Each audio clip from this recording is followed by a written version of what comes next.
কি বলা আছে, a toy is in the form of a cone mounted on a hemisphere both having the same radius of 7 semi. If the volume of the conical part is equal to the volume of the hemispherical part, what is the total height of the toy? একটি খেলনা একটি শঙ্কু আকৃতির বলে দিয়েছে, যা একটি অর্ধগোলকের উপর বসানো। তাহলে অর্ধগোলকের উপর বসানো বলে দিয়েছে। এবার কি বলেছে, উভয়ের ব্যাসার্ধ বলেছে 7 সেন্টিমিটার। তাহলে এইখানে একটা টেনে দিলাম, ভাবো এটা 7 সেন্টিমিটার ব্যাসার্ধ বলেছে 7 সেন্টিমিটার। যদি শঙ্কু আকৃতির অংশের আয়তন, মানে এটা যদি সেন্টার হয়, ব্যাসার্ধ 7, যদি শঙ্কু আকৃতির অংশের আয়তন অর্ধগোলকের আকৃতির অংশের আয়তনের সমান হয়, তবে খেলনাটির মোট উচ্চতা কত?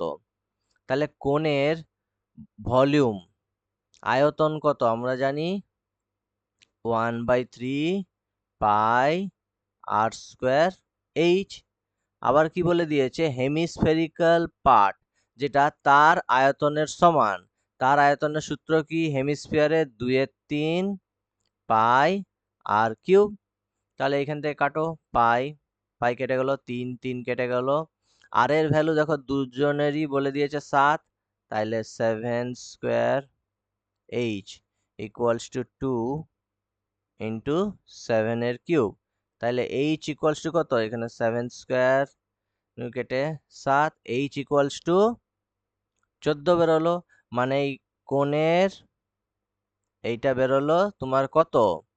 এবার আমাদের কি চেয়েছে, এইখানেই important, what is the total height of the toy. তাহলে এই অংশটা 14 বেরোলো, আর এই অংশটা তাহলে কত হবে, ব্যাসার্ধ কত 7। তাহলে টোটাল হাইট কত হবে, টোটাল হাইট 14 প্লাস 7, তাহলে 21 সেমি। বোঝা গেল? সূত্রগুলো মুখস্থ রাখতে হবে, এইখানে ভলিউম সবকটারই মুখস্থ রাখতে হবে, তবে সোজা। ভিডিওটি ভালো লাগলে ফলো করুন সরকারি ম্যাথস বাংলা চ্যানেলটিকে। ইউটিউব আর ফেসবুকে পেয়ে যাবেন, আর ইনস্টাগ্রামে। Thank you.